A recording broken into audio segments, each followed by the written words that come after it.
पुराणानाम् आलयं करुणालयं नमामि भगवत्पादं शङ्करं लोकशङ्करं सर्ववेदान्त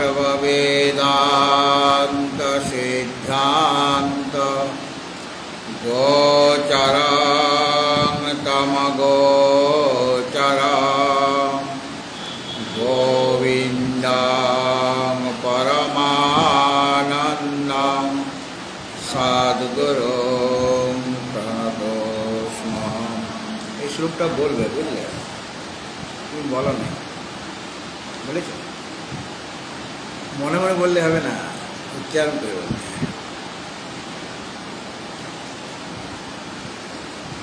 ভগবত ভক্তজন প্রাতঃকালীন সত্রে আমাদের আলোচ্য বিষয় জগৎগুরু শঙ্করাচার্য প্রণীত বেদান্তের প্রকরণ গ্রন্থ বিবেক চূড়ামণি। আমাদের হয়েছিল কত নম্বর শ্লোক অবধি হয়েছিল? 366 নম্বর শ্লোক হয়েছিল। আজ 367 থেকে হবে। পূর্বে বলা হয়েছিল যে নির্বিকল্পক সমাধির স্পষ্ট ব্রহ্মজ্ঞান জনকতা আছে। মানে নির্বিকল্পক সমাধি হলে ব্রহ্মজ্ঞান লাভ হবে। তার মানে ব্রহ্মজ্ঞানের জনকতা তার মধ্যে আছে। নির্বিকল্প সমাধি জনিত হচ্ছে ব্রহ্মজ্ঞান। এই কারণে তোমাকে কি করতে হবে? অতএব বলা হয়েছিল, যেহেতু নির্বিকল্পক সমাধি স্পষ্ট ব্রহ্মজ্ঞান লাভের কারণ, এই কারণে সংযতেন্দ্রিয় হয়ে মনকে বিষয় থেকে নিগৃহীত করে সর্বদা প্রত্যক আত্মাতে মনকে সমাহিত করা এবং সেই সমাধিবশত সৎ যে সৎ যে আত্মা তার সাথে একত্ববোধ হবে, একত্ব সাক্ষাৎকার হবে। সেই আত্ম সাক্ষাৎকারের দ্বারা অনাদি অবিদ্যাজনিত যে অন্ধকার সেটা দূর হয়ে যাবে। এখন আরো যোগের মানে জ্ঞানযোগী যারা, তাদের কি কি করা কর্তব্য সেটি বলছেন এখন 367 নম্বর শ্লোকে। যোগস্য প্রথমং দ্বারম বাং নিরোধ পরিগ্রহ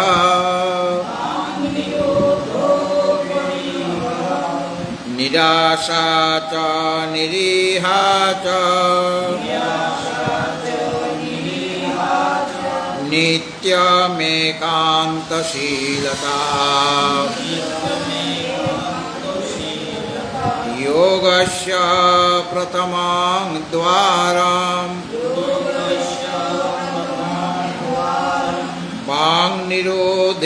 বাং নিরোধো পরিগ্রহ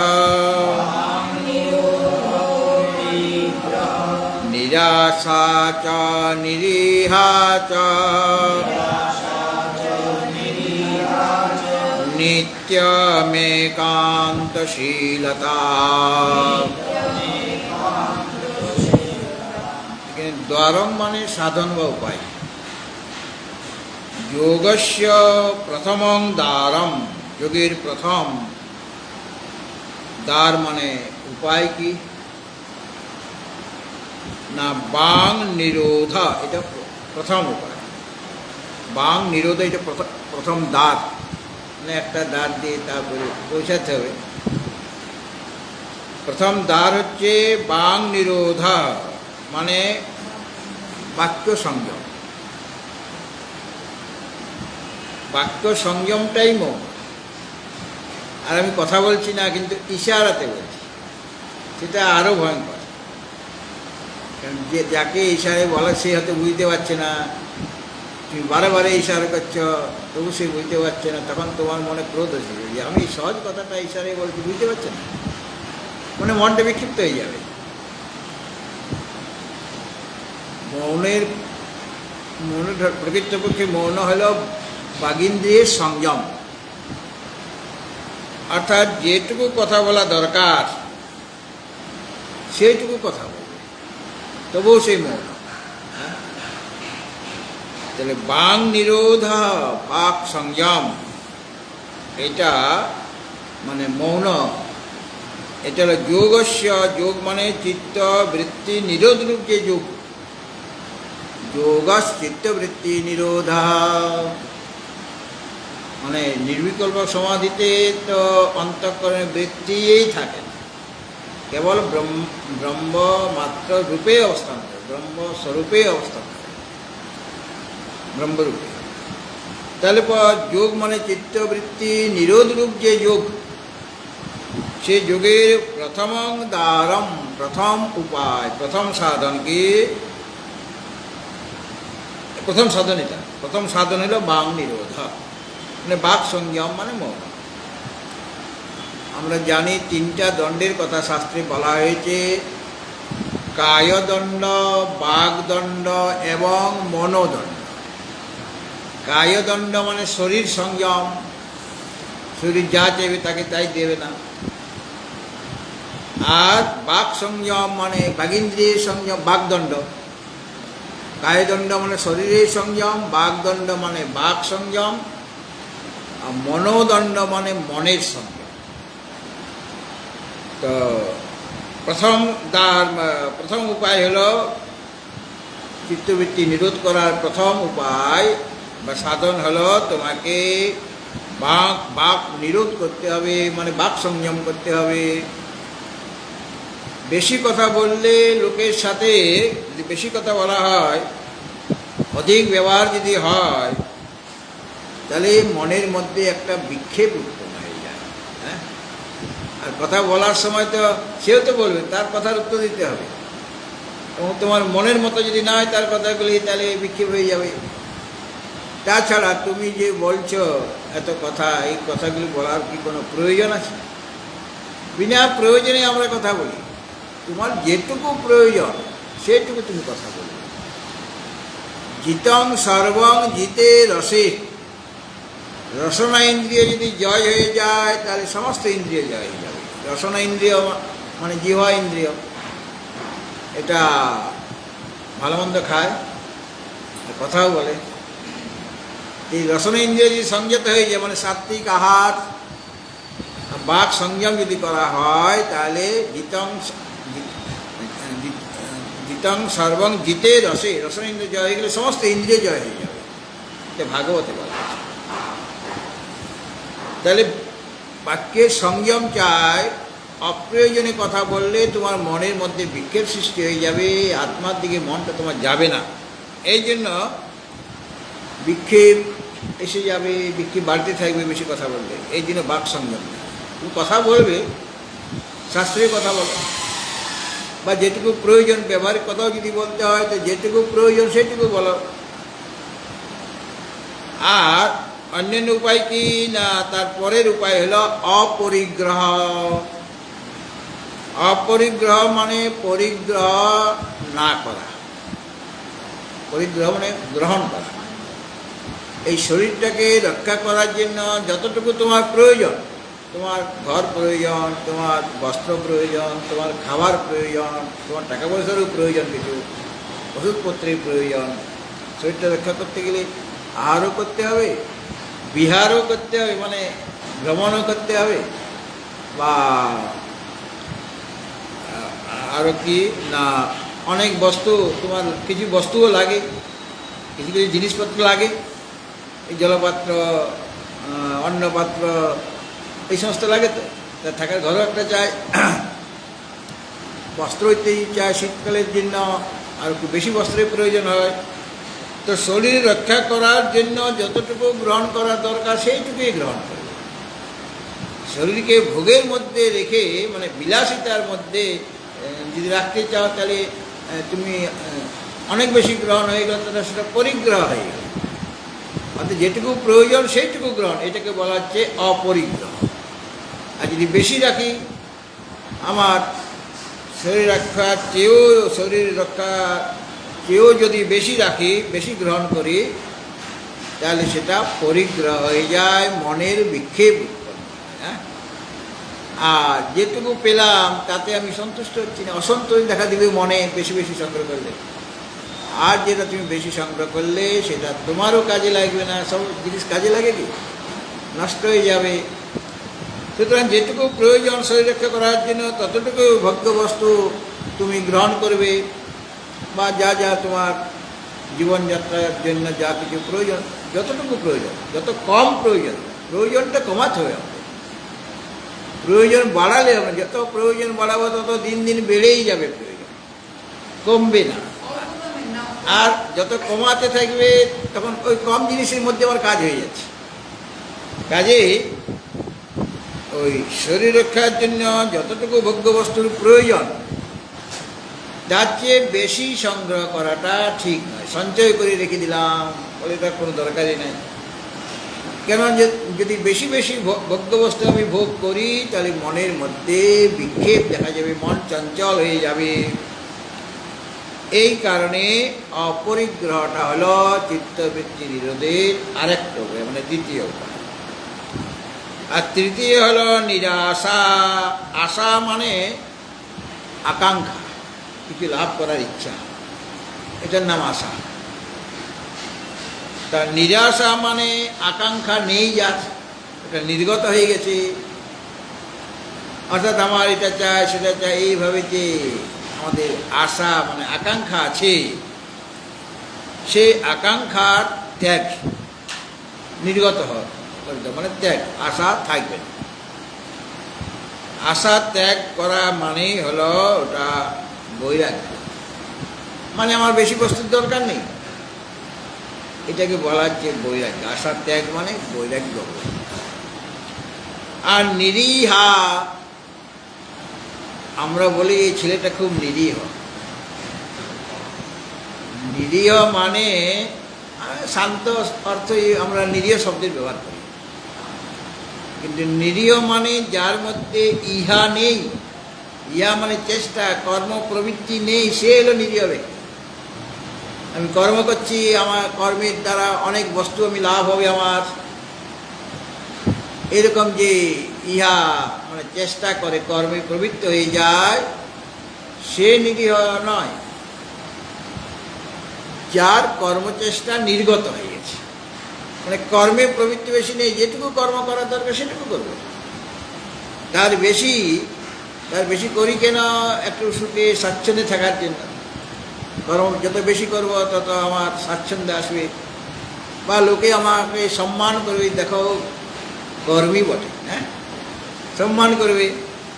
তাহলে যত কর্মে প্রবৃত্তি তুমি হবে, তত বেশি তোমার মনের বিক্ষেপ উত্পন্ন হয়ে যাবে। এই জন্য যতটুকু ইহা মানে চেষ্টা করা দরকার তোমার, ততখানি করবে, বাকি ত্যাগ করবে, কর্মে প্রবৃত্ত হবে না।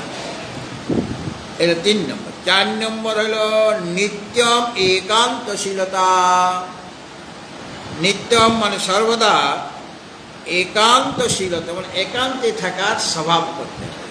নির্জনে বিবিক্ত দেশ সেবিত্যম অরতির জন সংসদে, গীতাতে বলা হয়েছে। নির্জনে বাস করার স্বভাবটা তোমাদের রাখবে, কোলাহলের মধ্যে থেকে না, বা যেখানে অরতির জন সংসতি, গীতাতে বলা হয়েছে, মানে যারা সাধারণ জন, প্রাকৃত জন, যারা বিষয়ের কথাই বেশি বলে, বিষয় চিন্তন করে, বিষয় সংগ্রহ করে, আর তারা যেন কথা বলে বিষয় কীভাবে লাভ করা যায় সেই কথাই বলবে। তো তাদের সংসদে, তাদের সবার মধ্যে তুমি যাবে না, যেখানে তারা 4-5 জন মিলে কথাবার্তা বলছে, অথচ তারা ভক্ত নয়, ঈশ্বরের প্রেম প্রীতি নেই, তারা কেবল বিষয়ের কথা বলবে, ভগবানের কথা বলবে না। সুতরাং সেখানে তুমি যাবে না, তুমি নির্জনে থাকার অভ্যাস করো, নির্জনে থাকবে। অর্থাৎ একান্তশীলতা, এটা হলো 1, 2, 3, 4, 5 নম্বর সাধন। 5টা সাধন এখানে বলা হয়েছে। একটা হলো বাক নিরোধ, একটা হলো অপরিগ্রহ, একটা হলো নিরাশা মানে আকাঙ্ক্ষা ত্যাগ, নিরীহা মানে এই কর্ম পরিত্যাগ। কর্ম মানে যেটুকু কর্ম করার দরকার সেটা করবে, কর্ম না করলে তো শরীরটাও ভালো থাকবে না, বেশি কর্ম তো করতেই হয়, মানে সকাম কর্ম তো থাকবেই না। আর সমাজ সেবা, দেশ সেবা, এটা করতে গেলেও মনের বিক্ষেপ হয়ে যায়। হ্যাঁ, তো এত সেবা বৃত্তি নিয়েও তোমার থাকা যাবে না, কেন তুমি তো সেই আত্মদর্শন করতে চাও। সমাজ সেবা, দেশ সেবা কেন করি? সমাজের কল্যাণের জন্য, দেশের কল্যাণের জন্য করি, তাই তো। আর যিনি ব্রহ্মনিষ্ঠ হয়ে গিয়েছেন, তার কি সমাজ সেবা, দেশ সেবা করার প্রয়োজন আছে? তিনি যে ব্রহ্মনিষ্ঠ হয়েছেন, তার দ্বারাই, তার প্রভাবে প্রবাহিত হয়ে লোকের কল্যাণ হয়ে যাচ্ছে। তাকে আলাদাভাবে অন্নদান, বস্ত্রদান করতে হচ্ছে না। কিন্তু তিনি যে আত্মনিষ্ঠ হয়েছেন, আত্মজ্ঞান লাভ করে ব্রহ্মে স্থিত হয়েছেন, তার প্রভাবের দ্বারাই দেশের, সমাজের কল্যাণ হয়ে যায়। তাকে কিছু দিতে হবে না। তার যে প্রকাশ, তার যে তেজ, তার যে অনুভব, তার যে প্রভাবের দ্বারাই সমাজের কল্যাণ। আর তাকে যদি কেউ দর্শন করে, তাহলে আরও বেশি কল্যাণ হবে। তার সাথে যদি একটা কথাবার্তা বলতে পারে, তার আরও কল্যাণ হবে। এটা সেবা নয়, এটা সেবা আছে, মানে সেবা থেকে মুক্ত হচ্ছেন, সেবা করছেন, কিন্তু অন্যভাবে করছেন, মানে কর্মের মাধ্যমে। তাহলে 4টা জিনিস। যোগস্য প্রথমং দ্বারং বাং নিরোধ, আর দ্বিতীয়ং দ্বারং অপরিগ্রহ, তৃতীয়ং দ্বারং নিরাশা আকাঙ্ক্ষা ত্যাগ, চতুর্থং দ্বারং নিরীহা কর্মণ ত্যাগ, আর নিত্যম একান্তশীলতা, সর্বদা নির্জনে থাকতে, একান্তে থাকতে হবে।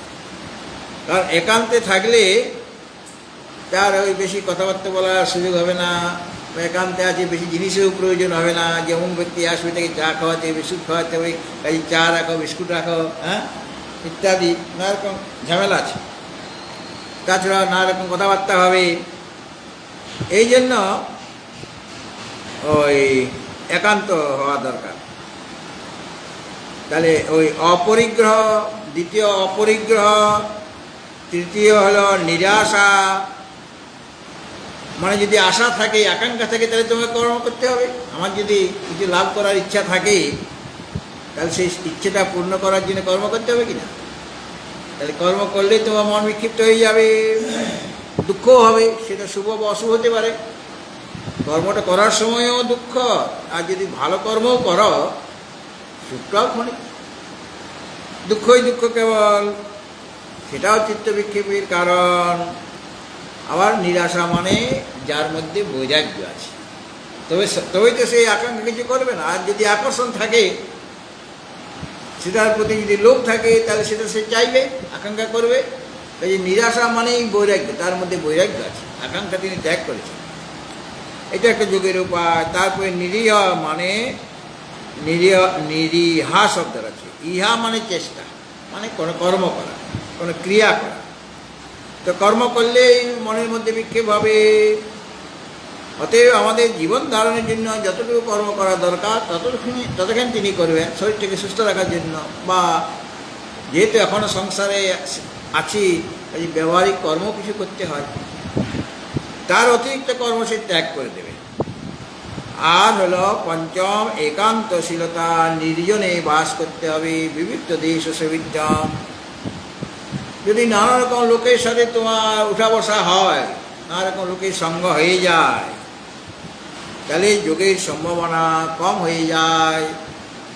লোক ব্যবহারে যোগ মানে চিত্তবৃত্তি নিরোধ আর হবে না। চিত্তের মধ্যে বিক্ষেপ সৃষ্টি হবে, নানা রকম অপ্রয়োজনীয় অন্তঃকরণ বৃত্তির উৎপন্ন হবে, বৃত্তির নিরোধ হবে না, যোগ হবে না। সুতরাং এই পাঁচটি যারা ওই আত্মসাক্ষাৎকার করতেছেন, যেমন ত্রয়োদশ অধ্যায়ে ওই ক্ষেত্রকে স্বরূপ পরমাত্মা স্বরূপ জানতে গেলে জ্ঞানের সাধনা 20টি বলে দেওয়া হলো, অমানিত্য মদম মিথ্যা ইত্যাদি। সেগুলি থাকলে পরেই তুমি ক্ষেত্রকে স্বরূপকে জানতে পারবে। ঠিক সেরকমভাবে সেই নির্বিকল্প সমাধির দ্বারাই তো আমার পরমাত্মার জ্ঞান বা আত্মসাক্ষাৎকার হবে। আর নির্বিকল্প সমাধি করতে গেলে এগুলি লাগবে তোমার। তাছাড়া তোমার আকাঙ্ক্ষা আছে, তুমি বক বক করে কথা বলো, কোনোদিনই নির্বিকল্প সমাধি। এই জন্য পরম্পরাক্রমে এইগুলি হচ্ছে জ্ঞান লাভ করার সাধন। জ্ঞান মানে তোমাকে তৈরি করে দেবে, জ্ঞান লাভ করার যোগ্যতা এনে দেবে, অমানিত্য অদম্য ইত্যাদি। সেরকমভাবে এই বাক নিরোধ মানে বাক সংযম, অপরিগ্রহ মানে প্রয়োজনীয় অতিরিক্ত জিনিস গ্রহণ না করা, নিরাশা মানে আকাঙ্ক্ষা ত্যাগ বা বৈরাগ্য, ইয়া মানে চেষ্টা মানে কর্ম বা ক্রিয়া, কর্মত্যাগ মানে যেটুকু প্রয়োজন সেটুকু সে কর্ম করবে, তার অতিরিক্ত কর্ম করার দরকার নেই। আর নিত্যম একান্তশীলতা, নিত্যম মানে সর্বদা একান্তে থাকার অভ্যাস করতে, যার শীল মানে স্বভাব, অর্থাৎ একান্তবাসী, তারাই তাদের এই যোগ হবে, মানে চিত্তবৃত্তি নিরোধ তাদের পক্ষে করা সম্ভব।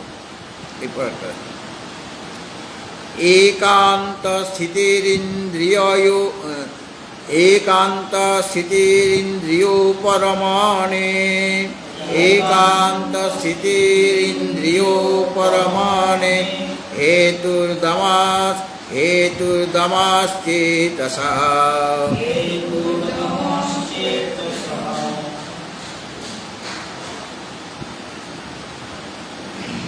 পরমাণে সংরোধিকরণং সমনে বিলায়াং, সংরোধিকরণং সংবোধ আছে, সংবোধ তাই তো না, রোধ আছে। সংরোধিকরণং সমেন বিলায়াং, ইয়ায়াদহং বাসনা তেনানন্দরসানুভূতিরচলা,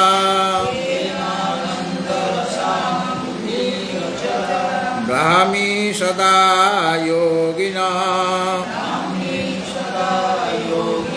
তস্মাৎ চিত্ত নিরোধৈব সততং, কার্য প্রযত্নান মুনেঃ।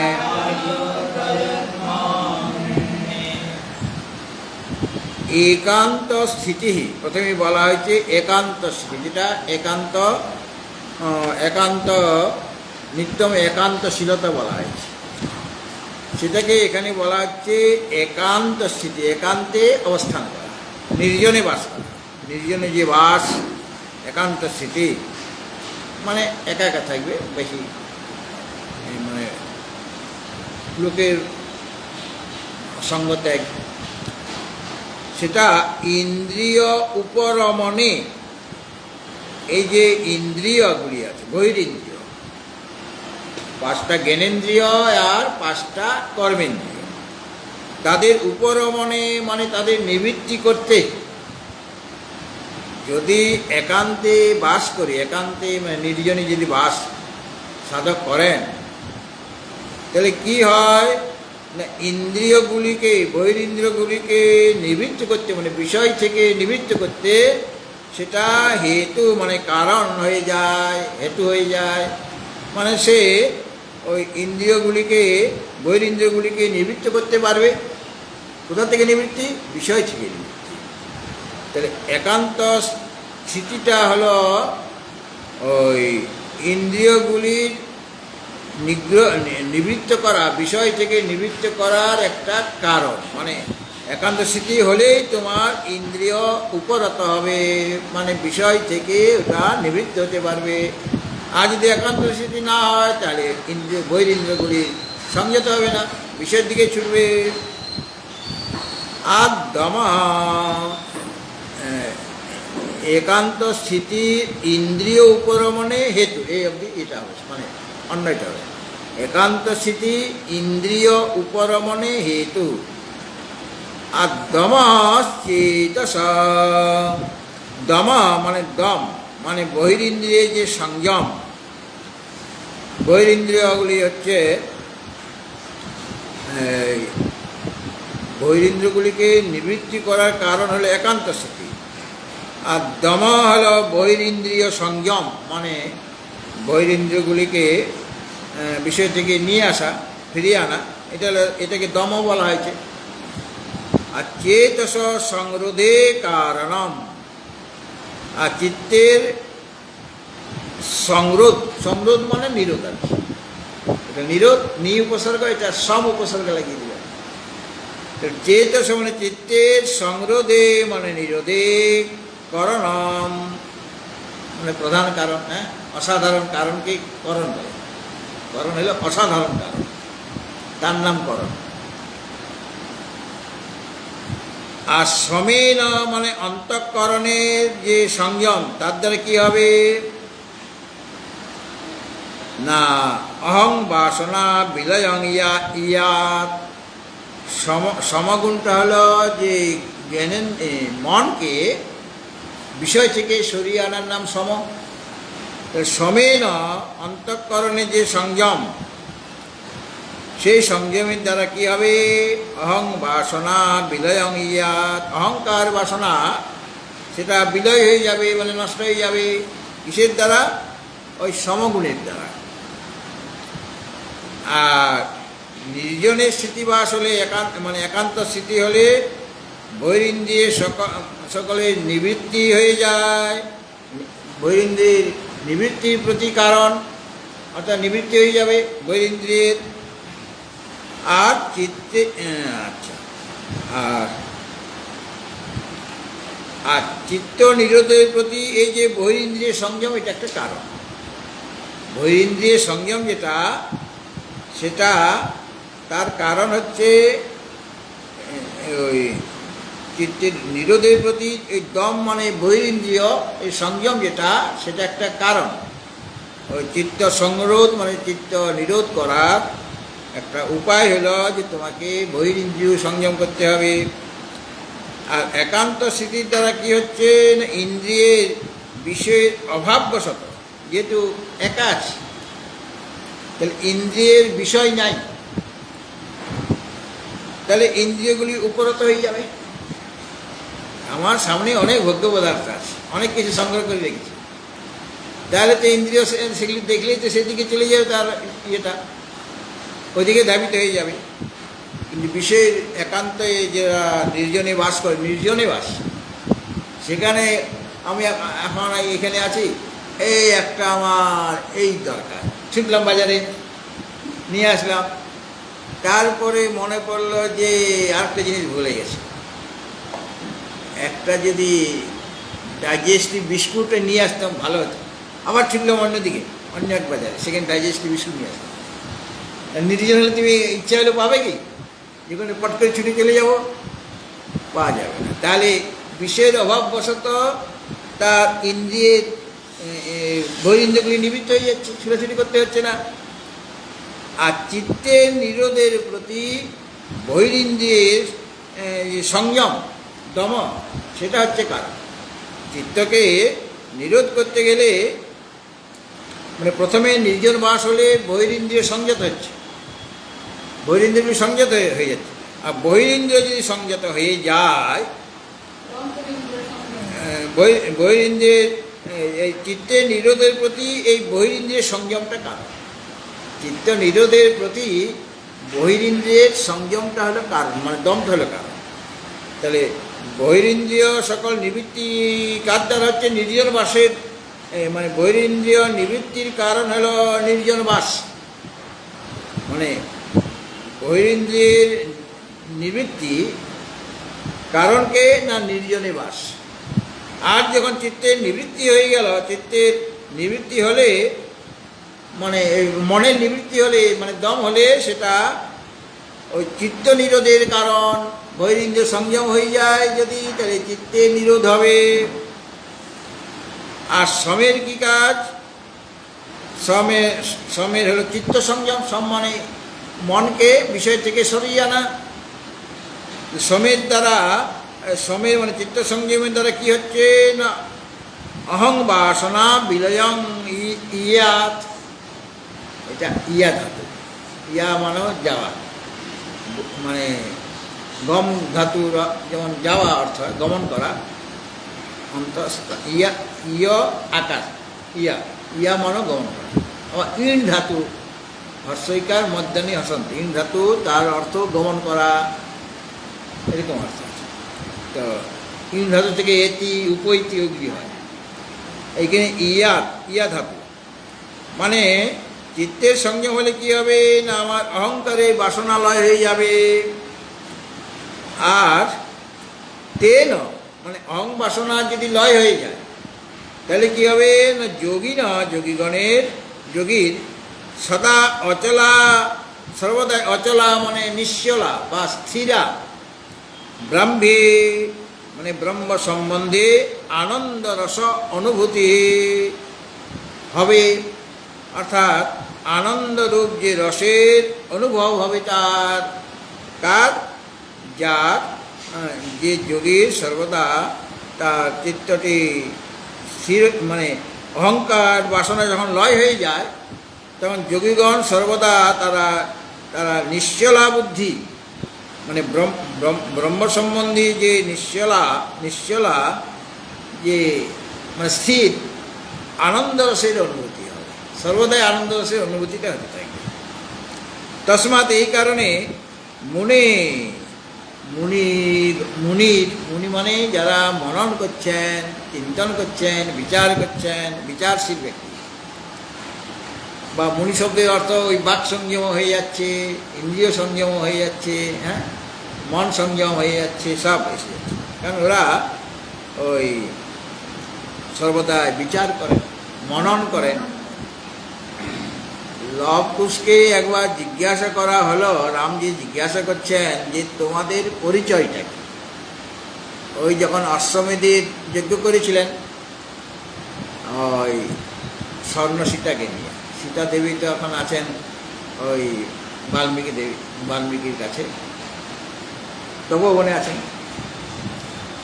তো অশ্বমেধ যজ্ঞের অস্ত্র ছেড়ে দেওয়া হয়েছে আর লিখে দেওয়া হয়েছে কপালের মধ্যে যে যে বীর হবে সেই কেবল এই অস্ত্র ধরতে পারে।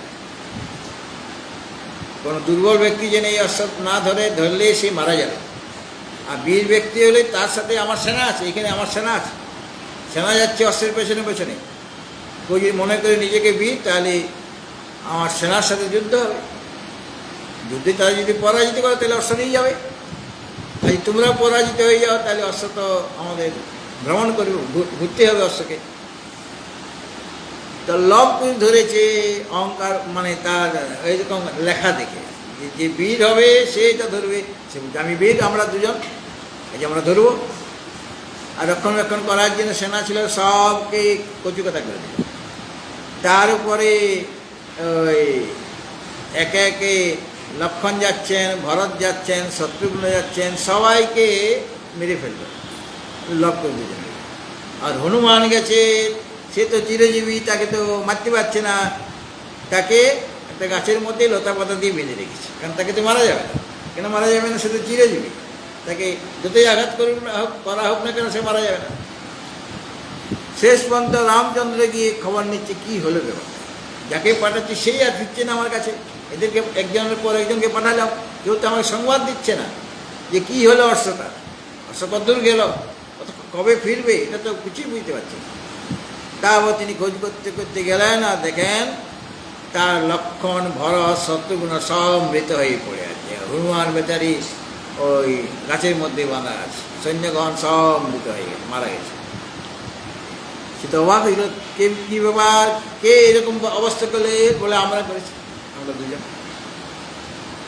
কেন করেছ?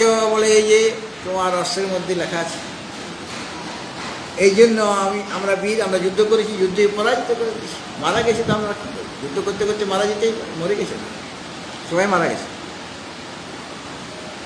আর রামের তখন বাৎসল্য রসের উদয় হচ্ছে, সীতাকে তো ওই বনবাসে পাঠানো হয়েছে, তার জন্য একটা চিন্তা আছে। আর যদি সন্তান হতো তাহলে এইরকম বয়সেই হতো, হয়তো বা এইরকমই দেখতে হতো। এই জন্য জিজ্ঞাসা করছে যে তুমি যে যুদ্ধ, তোমার পরিচয়টা কি? বলে পরিচয় দিলে বুঝতে পারবে কি? বলে বুঝবো না কেন? বলে আমরা সংস্কৃতে বলবো। বলো, আমি সংস্কৃতে অনেক, আমার গুরুদেব বশিষ্ঠদেবের কাছে অনেক পড়াশোনা করেছি, অনেক পণ্ডিত ছিল, আমার পড়াশোনা করেছি। তখন বলছে লবকুশের মধ্যে একজন বলছে আর কি, যাব জীবে তহং মৌনী ব্রহ্মচারী পিতা মম জননী মে বন্ধ্যাশ্চ অপুত্রকো পিতামহ। যদিন জীবিত, মানে যাবৎ জীবে তহং মৌনী, আমরা যতদিন জীবন ধারণ করছি না আমরা মৌনী। কীরকম মৌনীর বাবা? এতক্ষণ ধরে এত কথা বলছে, খই ফুটছে মুখ থেকে, আর তোমরা মৌনী? বলে ব্রহ্মচারী পিতামহ। বলে তাহলে তোমরা কোথা থেকে এলে? তোমার পিতা ব্রহ্মচারী। আবার বলছে জননী মে বন্ধ্যাস্য, জননী বন্ধ্যা, বন্ধ্যা নারী তো ছেলে হবে না, তোমার বন্ধ্যা নারী, আর ব্রহ্মচারী তোমার পিতা। আর অপুত্রক পিতামহ, পিতামহ দশরথ, সে তো তার ছেলেই নেই, অপুত্রক। বলে তুমি তো বুঝতেই পারলে না, আমি এই কথা বলতে চাইনি। কি বলতে চাইছে বলো? আমি তো কিছু বুঝতে পারলাম না। মানে মনে হচ্ছে যেন পাগলের প্রলাপ বকছ। বলে যাবৎ জীবে তহং মৌনী, যতদিন জীবিত আছি আমরা মৌনী, মানে মুনির তপবনে আমরা লালিত, পালিত, রক্ষিত এবং শিক্ষিত। এই জন্য মৌনী। মুনির শিক্ষা দীক্ষা যা কিছু আছে, ঘর দুয়ার, খাওয়া দাওয়া সব মুনি দিচ্ছেন, এই জন্য আমরা মৌনী। আর ব্রহ্মচারী পিতামহ মানে আমার পিতা, তিনি ব্রাহ্মণী চরতি, ইয় স ব্রহ্মচারী, যিনি সর্বদাই ব্রহ্মে বিচরণ করেন, যার ব্রহ্মনিষ্ঠা আছে, তিনি হলেন ভগবান রাম। তিনি ব্রহ্মচারী মানে ব্রহ্মই বিচরণ করেন, ব্রাহ্মী স্থিতি তার আছে। আর জননী মে বন্ধ্যাশ্চ, জননী আমার বন্ধ্যা। এটার মানে কি? তুমি যে বন্ধ্যা শব্দের অর্থ করেছো তা নয়। বং ধ্যায়তি ইয়া সা বন্ধ্যা। বং মানে বিষ্ণু, ধ্যায়তি ইয়া সা বন্ধ্যা। ইনি ভগবান বিষ্ণুকে মানে রামকে সর্বদাই ধ্যান করছেন, চিন্তন করছেন। কেন আমাকে তপবনে ছেড়ে গেল, আমাকে নেবে কি নেবে না? হ্যাঁ, তপবনে বনবাস হয়ে গেছে, সর্বদাই রামের চিন্তন করছেন, মানে বিষ্ণুর চিন্তন করছেন, এই জন্য বন্ধ্যা। বং মানে বিষ্ণু, ধ্যায়তি ইয়া সা বন্ধ্যা। বলে তা তো ঠিক, এটা ঠিকই হল। এটা তো বলতে পারেন তোমার দাদু আবার অপুত্র, তার ছেলে পেলে নাই। বলে এটাও তুমি বুঝো নাই। অ বিষ্ণু পুত্র যস্য, অ মানে বিষ্ণু, অ মানে বিষ্ণু মানে রাম, পুত্র যস্য স পিতামহ দশরথ। অ যার পুত্র রূপে এসেছে, অ যার পুত্র, তিনি হচ্ছেন পিতামহ মানে রাজা দশরথ। হ্যাঁ, তো ওখানে এইটা রামায়ণ যারা গান করে না, যারা রামায়ণ গান করে তারা এই কথাটা বলে, বুঝে যাবে না। একজন মহিলা কলকাতায় রামায়ণ গান করছে, সেখানে বন্ধ্যার জায়গায় বলছে না, আমি বন্ধ্যা বলিনি, আমি বন্দিয়া বলেছি। হ্যাঁ, অপুত্র এই জননী মেয়ে বন্দিয়াশ্চ, এরকম বলছে।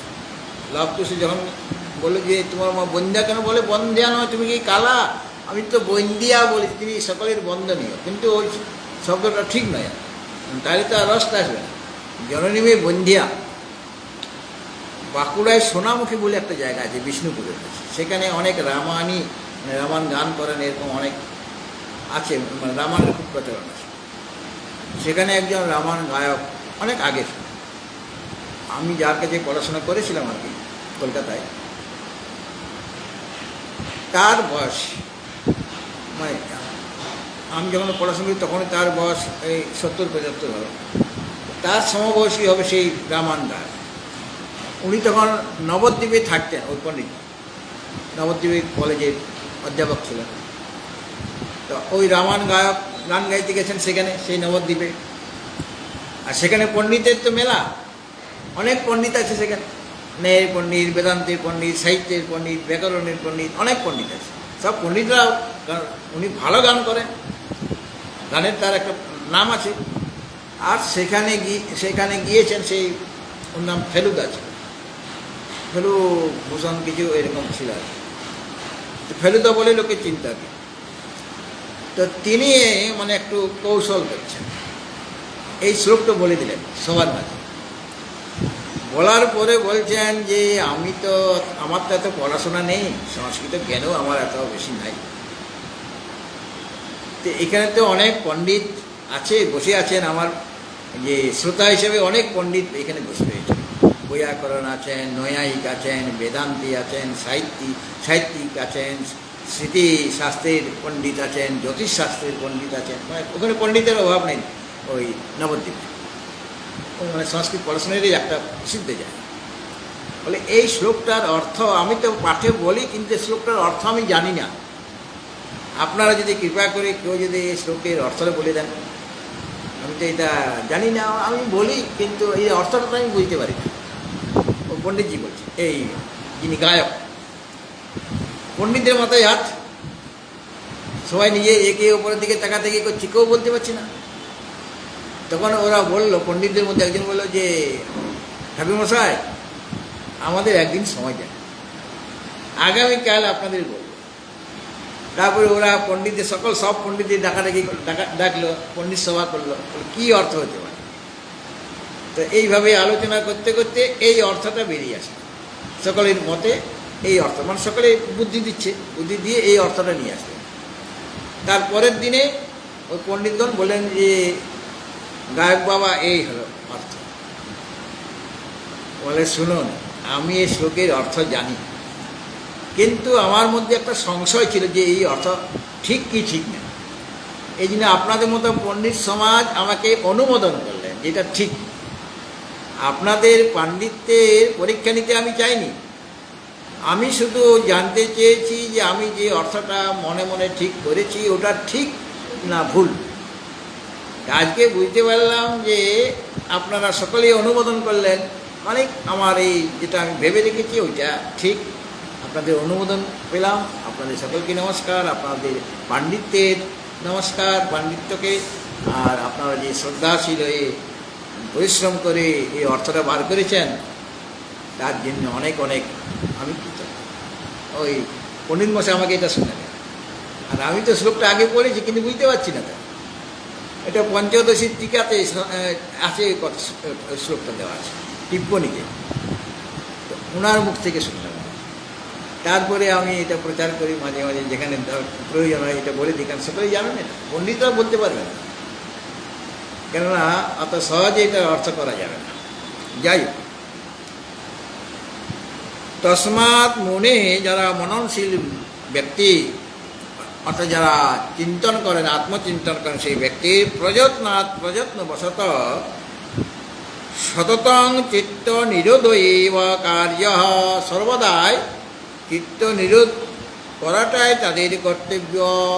যাতে চিত্ত নিরোধ হয়, অর্থাৎ চিত্তবৃত্তি নিরোধ হয়, এটা তাদের করা দরকার। প্রথমে বলা হলো যে একান্ত স্থিতি। এই একান্ত স্থিতি মানে নির্জনের বাস, এটা বহিরিন্দ্রিয়ের যত বহিরিন্দ্রিয় আছে তার নিবৃত্তির কারণ। একান্তে বাস করলে কি হবে?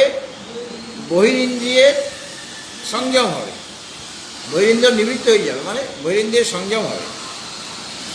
আর চিত্ত নিরোধের প্রতি, মানে চিত্তের যে নিরোধ করতে গেলে আমার কি চায় না, দম চায়, মানে বহিরিন্দ্রিয় সংযম চায়।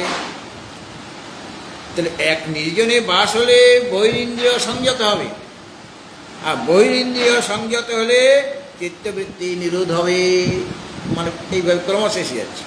নির্জনে বাস করলে বহিরিন্দ্রিয় সংযম হবে, আর বহিরিন্দ্রিয় সংযম হয়ে গেলে বহিরিন্দ্রিয় যদি নিরোধ, বহিরিন্দ্রিয় সংযম হলে তখন চিত্তের নিরোধ হবে। আর চিত্ত যদি সংযত হয়ে যায়, চিত্ত যদি সংযত হয়ে যায়, তার দ্বারা অহংকার বাসনা দূর হবে।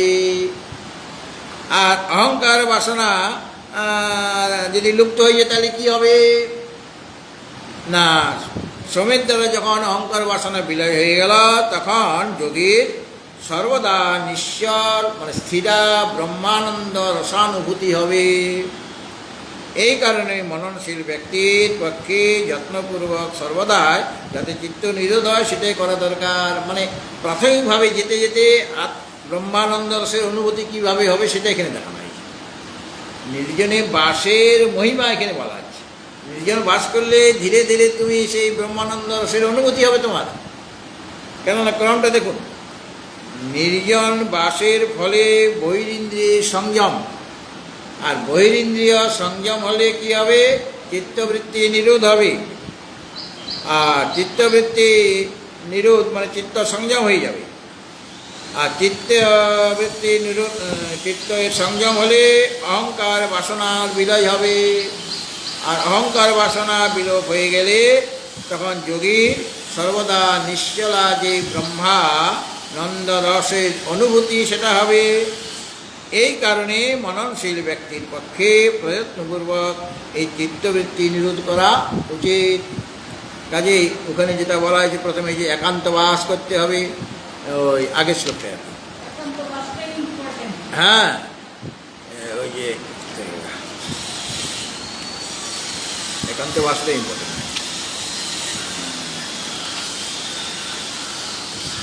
আগেও বলা হয়েছিল আর কি, নিত্যম একান্তশীলতা, এটা আজকেই বলো, নিত্যম একান্তশীলতা এটা তোমার করতে হবে। নির্জনে বাস করতে হবে। এই কোলাহলের মধ্যে থাকলে তুমি তোমার বহিরিন্দ্রিয় সংযম হবে না, অন্তরিন্দ্রিয় সংযম হবে না। আর অন্তরিন্দ্রিয় সংযম না হলে অহংকার বাসনা দূর হবে না। আর অহংকার বাসনা দূর না হলে তোমার ওই নিশ্চলা যে ব্রহ্মানন্দ রস অনুভূতি সেটাও হবে না। এই জন্য একান্ত স্মৃতিটা তোমার দরকার। তো নির্জন বাসে ইন্দ্রিয়ের বিষয়ের অভাব রয়েছে, বিষয় নাই, এই জন্য বহিরিন্দ্রিয়গুলি উপরত হয়ে যায়, মানে সংযত হয়ে যায়। আর বহিরিন্দ্রিয় যখন সংযত হয়ে গেলে উপরত হলো, তখন অন্তরিন্দ্রিয় মানে মনটাও উপরত হয়ে যাবে, সংযত হয়ে যাবে। আর মন যদি সংযত হয়ে যায় তাহলে অহংকার বাসনাও লয় হয়ে যাবে। এইভাবে আসছে ধীরে ধীরে, মানে ওই রসনা অনুভূতির দিকে এগিয়ে যাচ্ছে। আর অহংকার বাসনা লয় হলে যোগীর ব্রহ্মানন্দ রূপ রসের অনুভূতি হবে। সুতরাং যোগীর কর্তব্য সর্বদা নির্বিকল্প সমাধি বিষয়ে যত্নবান হওয়া, চেষ্টা করা। এরপরে একটা প্রসিদ্ধ শ্লোক আসছে, এটা কঠোপনিষদে আছে, মন্ত্র 1:3-13-তে, যচ্ছেদ বাং মনসে প্রাজ্ঞস্তজ্জচ্ছেদ জ্ঞান আত্মনি, জ্ঞানমাত্মনি মহতে নিযচ্ছেদ তজ্জচ্ছেদ শান্ত আত্মনি। দেখো তোমাদের বইয়ের আছে, এটা কি উদ্বোধনের বইতে? দাদা তুমি আসতে পারো, তুমি আসতে, আমি দেখি চাচ্ছি।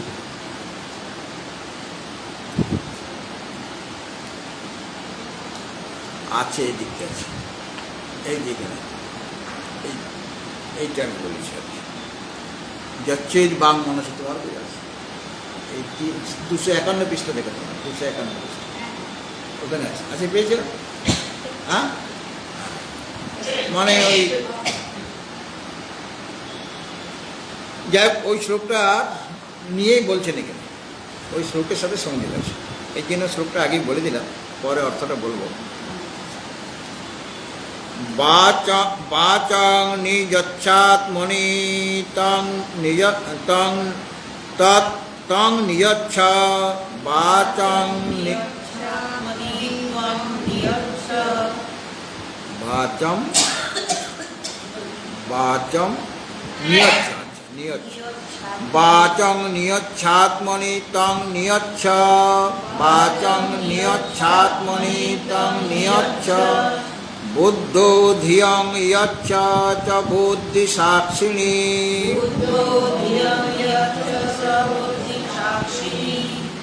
তং চাপি পূর্ণাত্মনি নির্বিকল্পে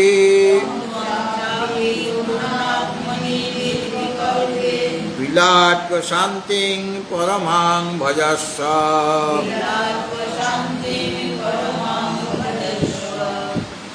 এখন যোগী কি করবেন? বাচ আত্মনি নিযচ্ছ। বাচ মানে বাগিন্দ্রিয়, এখানে যচ্ছেদ বাং মনসী বলা আছে এই কঠোপনিষদের মন্ত্রে। হ্যাঁ, এখন সেই কথাই বলা আছে যে বাচ আত্মনি নিযচ্ছ। এখানে আত্মনি মানে মনসী, মনে। বাগিন্দ্রিয়কে মনে উপসংহৃত করা মানে লয় করা, বাগিন্দ্রিয়কে মনে লয় করা। তাহলে এখন বাগিন্দ্রিয় নেই, মন আছে। তং মানে সেই মনকে এখন কি করবে না বুদ্ধ বুদ্ধ নিযচ্ছ, বুদ্ধিতে লয় করো, মনটাকে বুদ্ধিতে লয় করো। তাহলে বাগিন্দ্রিয়কে আমি মনে লয় করেছি, এখন বাগিন্দ্রিয় নয়, যখন লয় হয়ে গেছে। আর মনটাকে বুদ্ধিতে লয় করছি, তাহলে মন নাই, এখন বুদ্ধি আছে। বুদ্ধ মানে সেই মনকে বুদ্ধ নিযচ্ছ, আর ধিয় মানে ওই বুদ্ধিকে, যেখানে মন লয় হয়ে গেছে। ওখানে দেখো বা মনে, মন বুদ্ধিতে, তাহলে বুদ্ধিতে বাক্য আছে, মনও আছে। মনের ভিতরে মনে করো ওই বাক ঢুকেছে, তো সেই মনটা গেল বুদ্ধিতে, তাহলে বুদ্ধির মধ্যে বাক মন রয়ে গেছে, লয় হয়ে আছে আর কি। সেই বুদ্ধিকে বুদ্ধি সাক্ষিণী, বুদ্ধি উপহিত যে আত্মা, তার মধ্যে ইয়চ্ছ মানে লয় করা। তং চাপি, সে বুদ্ধি সাক্ষীকেও মানে জীব সাক্ষীকে কি করবে? নির্বিকল্পে পূর্ণাত্মনি, যিনি বিকল্প শূন্য, কোনো বিকল্প নাই, যার মধ্যে কোনো কল্পনা নেই। এমন যে পূর্ণাত্মনি নির্বিকল্প মানে বিকল্প শূন্য, মানে ওই তার মধ্যে কোনো কল্পনা নেই, সেটা বলা হবে বিকল্প। তাতে পূর্ণাত্মনি, সেই নির্বিকল্পটা কীরকম না পূর্ণাত্মনি, যিনি পূর্ণ মানে ত্রিবিধ ভেদরহিত, ত্রিবিধ পরিচ্ছেদ শূন্য। ত্রিবিধ পরিচ্ছেদ বলতে দেশের দ্বারা যে পরিচ্ছিন্ন, কালের দ্বারা যে পরিচ্ছিন্ন, বস্তুর দ্বারা যে পরিচ্ছিন্ন, সেটা সেই ত্রিবিধ পরিচ্ছিন্ন থেকে পরিচ্ছিন্ন রহিত, মানে তিনি অবিচ্ছিন্ন। দেশের দ্বারা অনবচ্ছিন্ন, কালের দ্বারা অনবচ্ছিন্ন, আর বস্তুর দ্বারা অনবচ্ছিন্ন, এটাকে বলা হচ্ছে পূর্ণাত্মা। তার মধ্যে কোনো রকম পরিচ্ছেদ নাই, সীমা নাই, সীমিত বস্তু তিনি না। সমস্ত দেশে, সমস্ত কালে, সমস্ত বস্তুতে তিনি আছেন। সেরকম পূর্ণাত্মাতে মানে ত্রিবিধ পরিচ্ছেদ শূন্য যে পরমাত্মা। ত্রিবিধ পরিচ্ছেদ মানে ওই দেশগত, বস্তুগত এবং কালগত যে পরিচ্ছেদ, সেই পরিচ্ছেদ যার মধ্যে নেই। সেখানে পরমাত্মাতে ওই বুদ্ধির যে সাক্ষী বা জীবসাক্ষীকে লয় করে নির্বিকল্পে পূর্ণাত্মনি বিলাপ্য, সেখানে লয় করে পরমাং শান্তি, মুক্তিরূপ যে শান্তি, পরমা শান্তি, যে শান্তি লাভ করলে আর কোনোদিন অশান্তি আসবে, সেটা পরাশান্তি। শুধু শান্তি বললে কিছুক্ষণের জন্য শান্তি পেলে আবার কিছুক্ষণ পরে অশান্তি এসে যাবে, আর পরাশান্তি হলে সেটা আর অশান্তি আসবে। তাহলে মুক্তিরূপ শান্তি ভজস্ব মানে ভজনা করো, অর্থাৎ মুক্তি লাভ করার ভাগিদার হয়ে যাও। হ্যাঁ, মুক্তি লাভ করার তুমি যোগ্য বনে যাও। তো এখানে বলা হলো প্রথমে যে বাচং নিযচ্ছ আত্মনি। আত্মনি মানে মনসী, বাগিন্দ্রিয়কে মনে লয় করে, এই কথাটা বলা হয়েছে। তো বাগিন্দ্রিয়কে মনে আমি লয় করবো কেমন করে? ওখানে বলা হলো যে বাগিন্দ্রিয়কে মনে লয় করা, কিন্তু কীভাবে লয় করব? লবণটা জলে দিলে তবে লবণটা জলে লয় হয়ে যাবে, লবণটা দেখা যাবে না, সেটা তো একটা বস্তু, আর একটা তরল পদার্থ আমি দিলাম, সেটা আমার দেওয়া যায়। কিন্তু বাগিন্দ্রিয়কে এইভাবে মন একটা অন্য একটা জিনিস, বাগিন্দ্রিয় সেটাকে ধরে নিয়ে গিয়ে মনের মধ্যে ডুবিয়ে দিলাম, এরকম করা যাবে কি? এটা সম্ভব নয়। তাহলে বাগিন্দ্রিয়কে মনে লয় করার অর্থ হচ্ছে বাগিন্দ্রিয়ের ব্যাপার, যে কথা বলা, বাগিন্দ্রিয়ের কাজ, বাগিন্দ্রিয়ের কাজ হলো কথা বলা। তো এই যে বাগিন্দ্রিয়ের ব্যাপার বাক্য বলা, সেটাকে বর্জন করে অর্থাৎ মৌনী হয়ে মনের ব্যাপার বিশিষ্ট হয়ে অবস্থান করো। মনের ব্যাপার হলো সংকল্প বিকল্প করা। তাহলে মনের ব্যাপার বিশিষ্ট হয়ে থাকাটার নামেই হচ্ছে মনে লয়। তাহলে বাগিন্দ্রিয়কে লয় করার অর্থ হলো বাগিন্দ্রিয়ের যে কাজ, কথা বলা, বাক্য উচ্চারণ করা, তো তার এই যে কাজ, তার এই যে ব্যাপার, সেই ব্যাপারটাকে ত্যাগ করে, মানে মৌনী হয়ে বাক সংযম করে মনের ব্যাপার বিশিষ্ট হয়ে অবস্থান করা। মনের ব্যাপার হলো সংকল্প বিকল্পাত্মক মনঃ। তাহলে মনের ব্যাপার বিশিষ্ট এসে আছে কে? বাগিন্দ্রিয়। নিজের যে কাজ, কথা বলা, সেটা ত্যাগ করেছে, মানে মৌন হয়ে গিয়েছে, আর মনের ব্যাপার বিশিষ্ট হয়ে আছে। আর মনকে বুদ্ধিতে লয় করা মানে কি? মনের কাজ ছিল সংকল্পের বিকল্প করা, সেটাকে ত্যাগ করে বুদ্ধির কাজ হচ্ছে নিশ্চয়াত্মিকা বুদ্ধি। নিশ্চয়াত্মিকা বুদ্ধি বিশিষ্ট হয়ে যাও। মনের যে সংকল্প বিকল্প ত্যাগ করে নিশ্চয়াত্মিকা বুদ্ধি বিশিষ্ট হয়ে যাও, অর্থাৎ নিশ্চয়াত্মক বৃত্তি বিশিষ্ট হয়ে তুমি অবস্থান করো। আর বুদ্ধিকে বুদ্ধি সাক্ষীতে লয় করো। এখানে বলা হয়েছে যচ্ছ বুদ্ধি সাক্ষিণী, বুদ্ধ ধিয়ং যচ্ছ বুদ্ধি সাক্ষিণী। ধিয়ং মানে বুদ্ধি, বুদ্ধিকে বুদ্ধির সাক্ষীতে তুমি লয় করো। এর অর্থ কি? বুদ্ধিকে বুদ্ধি সাক্ষীতে লয় করার অর্থ হচ্ছে যে বুদ্ধিরূপ উপাধির ব্যাপার বর্জন করে, বুদ্ধির কাজ ছিল কি? নিশ্চয়াত্মিকা, নিশ্চয় করা, নিশ্চয়াত্মিকা অন্তঃকরণ বৃত্তি ছিল বুদ্ধি। সেই বুদ্ধিরূপ উপাধির ব্যাপার ত্যাগ করে সাক্ষী, যিনি বুদ্ধির সাক্ষী মানে চৈতন্য মাত্র, তার চিন্তা করো, তিনি বুদ্ধির সাক্ষী। তারপর ওই বুদ্ধি সাক্ষীকে, বুদ্ধি সাক্ষী হলো এখানে চৈতন্য, সেই বুদ্ধি সাক্ষীকে শোধিত তং পদার্থকে, শোধিত যে তং পদার্থ, সেই পদার্থকে নির্বিকল্প পূর্ণাত্মাতে, যেটা তৎপদের লক্ষ্য যে পরমাত্মা, হ্যাঁ, সেটা নির্বিকল্প পূর্ণাত্মা হচ্ছে তৎপদের লক্ষ্যার্থ। সেই তৎপদের লক্ষ্যার্থ যে পরমাত্মাতে লয় করো, মানে পরমাত্মা থেকে তং পদার্থ যে অভিন্ন, এইটা বোধ করো। এটা হলো বুদ্ধি সাক্ষীকে ওই পূর্ণাত্মনীতে লয় করা, নির্বিকল্প পূর্ণাত্মনীতে, পূর্ণাত্মা একটা ত্রিবিধ পরিচ্ছেদ রহিত যে পরমাত্মা, তাতে লয় করা মানে ওই তং পদার্থ যে সেই তৎপদ থেকে অভিন্ন, তং পদেরও শোধন হবে। আর তৎপদে যেটা লক্ষ্যার্থ, দেখা গেল তং পদার্থ একই লক্ষ্যার্থ, সে শুদ্ধ চৈতন্য, তখন তারা অভিন্ন হবে, পরমাত্মা জীব অভিন্ন হয়ে যাবে। আর অভিন্ন ভাবনা করলে অভেদ জ্ঞান দ্বারা সে মুক্ত হয়ে যাবে।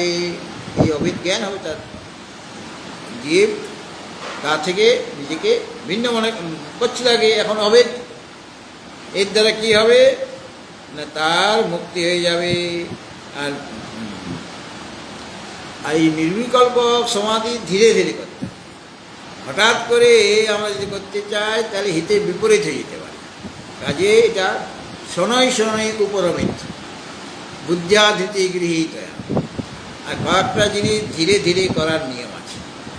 যদি কাঁথা সেলাই করতে হয় তাহলে ধীরে ধীরে করতে হবে। আগেকার দিনে কাঁথা সেলাই করা হতো না, তার ভিতরে তো আপনার পুরনো কাপড় চাপড় শাড়ি টাড়ি আছে, সেটাকে সুন্দর করে সাজিয়েছেন, তার উপরে একটা কাভার দিয়েছেন, তারপরে সেলাই করছেন। ভিতরে কিন্তু সেলাই করা নেই। আপনি যদি তাড়াহুড়ো করেন তাহলে পর ভিতরে যে কাপড়গুলি সাজিয়ে রেখেছেন না, সেটা উল্টোপাল্টা হয়ে যাবে, কোথাও উঁচু কোথাও নিচু এরকম কথাটা হয়ে যাবে। সেটাতে আপনার নাতি নাতনি শুতে পারবে না। কাজে শোনোই পন্থা, ধীরে ধীরে পন্থা মানে কাঁথা তৈরি করতে হবে। আর ধীরই পন্থা, পথ যদি হাঁটতে হয় তাহলে ধীরে ধীরে হাঁটবে। তুমি যদি তাড়াতাড়ি করো মাঝখানে বসে পড়তে হবে, বুক ধরপড় করবে, হ্যাঁ, মানে না রকম অসুবিধা হতে পারে শারীরিক। কাজেই শোনোই পন্থা, ধীরে ধীরে তুমি পথ চলবে। আর শোনোই পর্বত আরোহণম, পর্বতে যদি উঠতে হয় পাহাড়ে তাহলে ধীরে ধীরে। আর তাড়াতাড়ি, আমি যুবক, আমার শক্তি আছে, আমি তাড়াতাড়ি তোমাদের যে আগেই পৌঁছে যাবো কেদারনাথে, তাহলে কেদারনাথে যেতে হবে না, তুমি গঙ্গায় ঢুকে যাবে, মন্দাকিনীতে চলে যাবে, হ্যাঁ, মারাও যেতে পারে। কাজে পর্বত আরোহণ ধীরে ধীরে করতে হবে। সেগুলো মনকেও স্থির করতে গেলে ধীরে ধীরে করতে হবে। আর নির্বিকল্প সমাধি করতে গেলেও তোমাকে যে ক্রমটা দেখানো হচ্ছে ধীরে ধীরে করতে হবে, তবে গিয়ে একদিন অনায়াসে সেই নির্বিকল্প সমাধি হবে এবং তার দ্বারা তুমি মুক্ত হতে পারবে। এখানে যে হ্যাঁ, সেটা মানে ওখানে জীবসাক্ষীকে বুদ্ধি সাক্ষী মানে জীবসাক্ষী। আচ্ছা এই কঠোপরিশ্রমী মন্ত্রটা যেটা আছে না, 1, 3, 13, এইটা আমি বলছি, তাহলে বোঝা যাবে জিনিসটা আরো কষ্ট হবে। ওখানে শব্দটা একটু আলাদা করা হয়েছে। যচ্ছেদ বাং মনসে প্রাজ্ঞস তজ্জচ্ছেদ জ্ঞান আত্মনি, জ্ঞানম আত্মনি মহতি নিজচ্ছেদ তজ্জচ্ছেদ শান্ত আত্মনি। একটু শব্দ কিছু হেরফের আছে। এখানে বলা হচ্ছে প্রথমে যচ্ছেদ বাং মনসি। যচ্ছেদ মানে এখানে যচ্ছেদ বাং মনসি প্রাজ্ঞ, প্রাজ্ঞ মানে যারা বিবেক বিচারশীল ব্যক্তি, তারা কি করবেন, বাক মানে বাগিন্দ্রিয়কে, হ্যাঁ বাগিন্দ্রিয়কে, এখানে বাগিন্দ্রিয় বলতে যত কর্মেন্দ্রিয় আছে সবগুলোকে বোঝানো যাবে। হ্যাঁ, যত ইন্দ্রিয় আছে বাগিন্দ্রিয়ের দ্বারা সব ইন্দ্রিয়কে ধরা হয়েছে, কিন্তু বাগিন্দ্রিয় নয়, ওই পঞ্চকর্মেন্দ্রিয় পঞ্চজ্ঞানেন্দ্রিয় সবগুলিকে ধরতে হবে। হ্যাঁ, তো সমস্ত ইন্দ্রিয়কে বাক শব্দের দ্বারা উপলক্ষণে সব ইন্দ্রিয় এসে যাবে। সেই ইন্দ্রিয়গুলোকে মনসী মানে সংকল্প বিকল্পাত্মক যে মন, সেই মনে যাচ্ছে মানে লয় করবে। আগের সাথে মিলছে, মানে এটা বিয়োগ চূড়ামণির সাথে। তৎ মানে সেই মনকে জ্ঞানে আত্মনি, এখানে আছে জ্ঞান আত্মনি। একার ছিল, একারটা লোপ হয়ে গেছে, হ্যাঁ, একারটা লোপ হয়ে অকার হয়েছে। তো জ্ঞানে আত্মনি অর্থাৎ সেটা ওই মনকে কোথায় লয় করবে না, জ্ঞানে আত্মনি মানে প্রকাশ স্বরূপ যে বুদ্ধিটা স্বচ্ছ, তো প্রকাশ স্বরূপ মানে জ্ঞানে আত্মনি, জ্ঞান মানে প্রকাশ স্বরূপ, প্রকাশ স্বরূপ যে আত্মা মানে বুদ্ধি, সেই বুদ্ধিতে ওই মনকে লয় করবে যাচ্ছে। আর বুদ্ধিকে কি করবে, জ্ঞানম, এই বুদ্ধিকে মানে একটা সমষ্টি বুদ্ধি, একটা ব্যষ্টি বুদ্ধি, তোমার বুদ্ধি আমার বুদ্ধি, এভাবে ব্যষ্টি বুদ্ধি আছে, একটা সমষ্টি বুদ্ধি হিরণ্য করবে।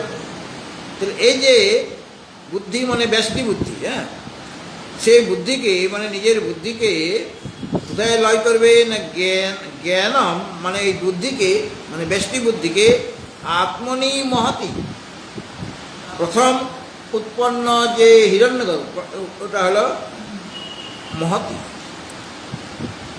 আত্মনি মহতি মানে মহান আত্মা, মানে প্রথম উৎপন্ন যে হিরণ্যগর্ভ প্রথম সৃষ্ট জীব।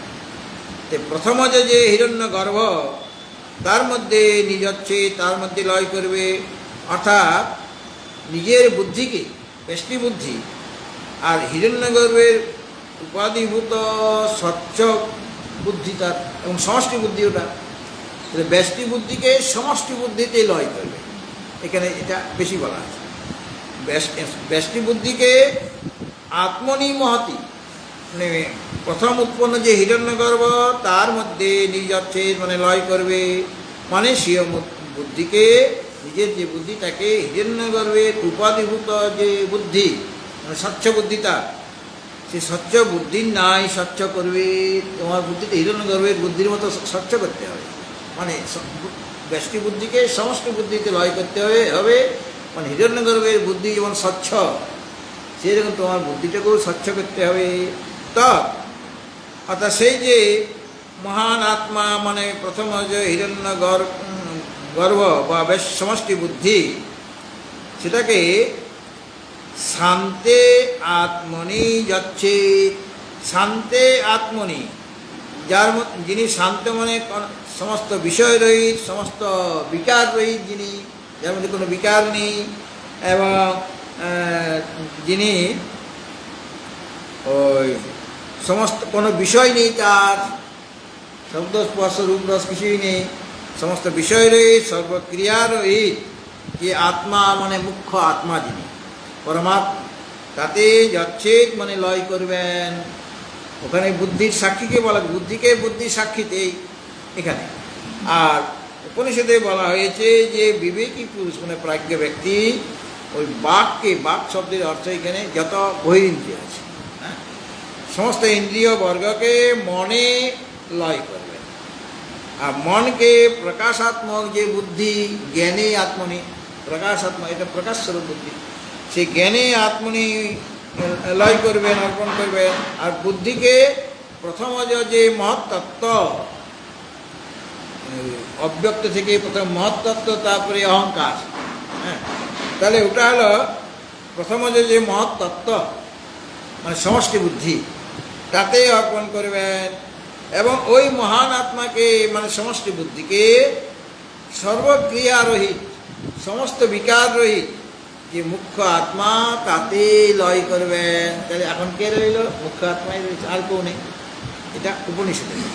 আর এখানে ওইটার জন্য বলা হয়েছে যে বুদ্ধিকে ধিয়ং যচ্ছেদ চ বুদ্ধি সাক্ষিণী, ধিকে মানে বুদ্ধিকে তুমি সাক্ষীতে, বুদ্ধিকে বুদ্ধির সাক্ষীতে লয় করো, মানে বুদ্ধিরূপ উপাধির ব্যাপার মানে নিশ্চয় করাটা হলো বুদ্ধির কাজ ছিল। আমার বুদ্ধির কাজ ছিল নিশ্চয়, নিশ্চয়াত্মিকা, নিশ্চয় ব্যাপার বিশিষ্ট যে বুদ্ধি, সেটাকে সেই ব্যাপারটাকে বর্জন করে বুদ্ধি সাক্ষীতে লয় করো। অর্থাৎ সাক্ষী বা চৈতন্য মাত্রে চিন্তা করো, মানে বুদ্ধির সাক্ষীকে চিন্তা করো। বুদ্ধির সাক্ষীকে বলা হয়েছে জীব সাক্ষী, আর ওখানে বলা হচ্ছে উপনিষদে সমষ্টি বুদ্ধি। তো এখানে হ্যাঁ হ্যাঁ 1-3 তারা কঠোপনিষদ 1/3/13 13/13 ঠিক আছে, ওটা পেয়ে যাবে। উপনিষদ গ্রন্থাবলী আছে তো, ওটাতে পেয়ে যাবে। যাই হোক, সব বই পাবে। তো এখানে বলা হলো যে বাগীন্দ্রকে মনে লয় করো, মনকে বুদ্ধিতে লয় করো, বুদ্ধিকে বুদ্ধির সাক্ষীতে লয় করো, আর বুদ্ধির সাক্ষীকে বিকল্প শূন্য ত্রিবিধ পরিচ্ছেদ রহিত যে পরমাত্মা, তাতে লয় করো। বুদ্ধি সাক্ষী, মাঝখানে বুদ্ধি সাক্ষী আসছে, আর ওখানে বুদ্ধিকে ওই মহান আত্মনি, ওই জ্ঞান আত্মনি, মানে ওখানে জ্ঞানম আত্মনি মহতি নিজচ্ছেদ, মানে প্রথম যে হিরণ্যগর্ভ বা মহত্তত্ত্ব সেখানে লয় করো, মানে সমষ্টি বুদ্ধিতে লয় করো।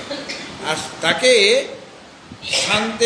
শান্ত আত্মা, জ্ঞান আত্মনি মহতি নিজচ্ছেদ, তৎযচ্ছেদ শান্ত আত্মনি, মানে শান্ত আত্মা যিনি শান্ত, যার মধ্যে কোনো বিকার নেই, কোনো ক্রিয়ার নেই, সমস্ত বিকার রহিত ক্রিয়া রহিত যে আত্মা মানে পরমাত্মা, তার মধ্যে লয় করো। তখন কেবল পরমাত্মায় থাকবেন, আর কেউ থাকবে না।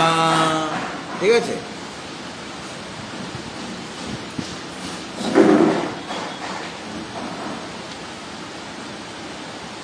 আচ্ছা যে পর্যন্ত থাকবে, হ্যাঁ।